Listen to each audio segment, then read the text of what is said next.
Hey everybody, happy Tuesday. Hope everyone's day went well. I'm actually here getting started on tomorrow night's dinner, in which I am going to roast a whole chicken. Yay!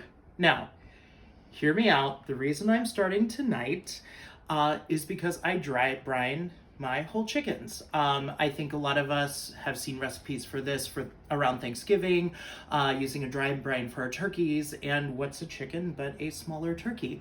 Makes the turkey meat really good, and it's really easy to do. And why not if we have the extra time, if we think about it the day before? Because we do need to rub this down, and then it does need to sit in the refrigerator for 24 hours. So kind of a think ahead thing. Anyway, you can dry brine literally with anything that you would like. I just think that the only must have is salt. You can use just salt. You can use lemon zest or any herb or any spice or, I mean, virtually any flavor that you want to get into the chicken.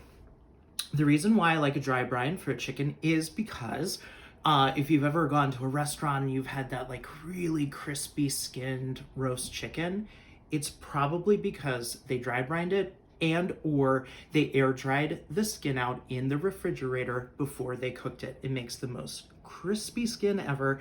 And also it gets flavor into all of the meat. It makes it super juicy, super savory.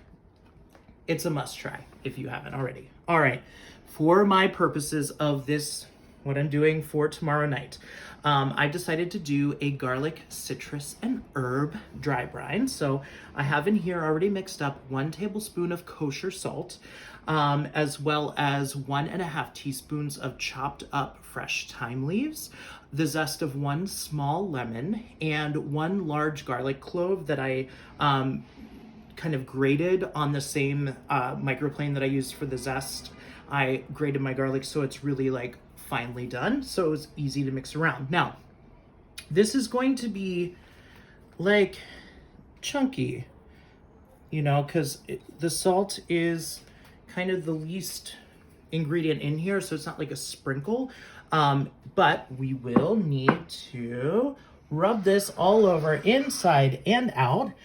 Our friend here, the chicken. Now, I got a really nice, kind of on the more expensive side chicken, because I feel like if it's the star of the show, which it will be tomorrow, it should be high quality. However, you know, you can get one of those cheap store brand chickens. They're just, you know, a little bit more maybe hormones and GMO. But anyway, this is a really nice Bell & Evans chicken. I recommend getting one, no matter what brand or type you get, between 3.5 and 4.5 pounds. I think those are the size that's going to feed enough people and also roast evenly. Anyway, took it out of its packaging. I did not rinse it because that gets all the bacteria and salmonella all over your sink. You don't want that. But I did let it dry with paper towels just to get the cook off. Okay, we need to rub this inside this cavity in its butt. We need to also rub it on the breast, the legs, the wings, as well as a little bit on the back of this. So let's start with doing a little bit of this on the inside of this situation. And I know it's weird to kind of stick your hands up here because you can feel the inside, but promise it is necessary to get this flavor all around. Okay, let's do the back of this bird first. And I just do a little bit only because we're not going to eat necessarily the back of this chicken. However, this right here is the thigh that we will eventually cut out. So it's our good chance to sort of get this flavor into those thighs, which is mainly why I'm doing this. Also, the back of the wing is great. Keep rubbing. It's kind of fun to do. It smells really good, I think. All right. Now, let us do on the legs here. We'll rub this in. Quickly, make sure you get all around and under. And the reason why I'm doing it in this small baking dish that just holds the chicken is because this is what I'm going to put it into the refrigerator in, but also it kind of keeps all of this, hopefully, contaminated rub that might come off into the pan and not all over my kitchen. Still gonna have to Lysol this and wipe it down just to be safe, but I think it is a lot better to err on the side of caution with raw chicken. Because God forbid we die from salmonella. Well, you know, yes, there are larger worries in the world today, but we can't really control that. We can control the chicken spread, I think. All right.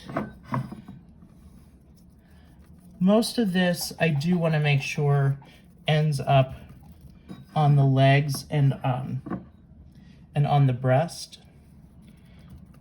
So I'm just going to pack this in. And all right, I think we're good to go. All right, like I said before, this is going to go into the refrigerator uncovered. Do not cover this with plastic wrap. The whole point of this is so that it air dries in your refrigerator, which is a very arid kind of environment. And all of this will get into the salt, will kind of like break down the skin and the meat a little bit. And all this lemon and thyme and garlic flavor will get inside your chicken so that the flavor is not just on the top of the skin. Anyway, 24 hours, do not touch it.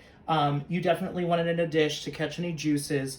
This skin will turn a little funky. It'll look a little translucent. It'll make your chicken look a little pale, a little sick. That's good.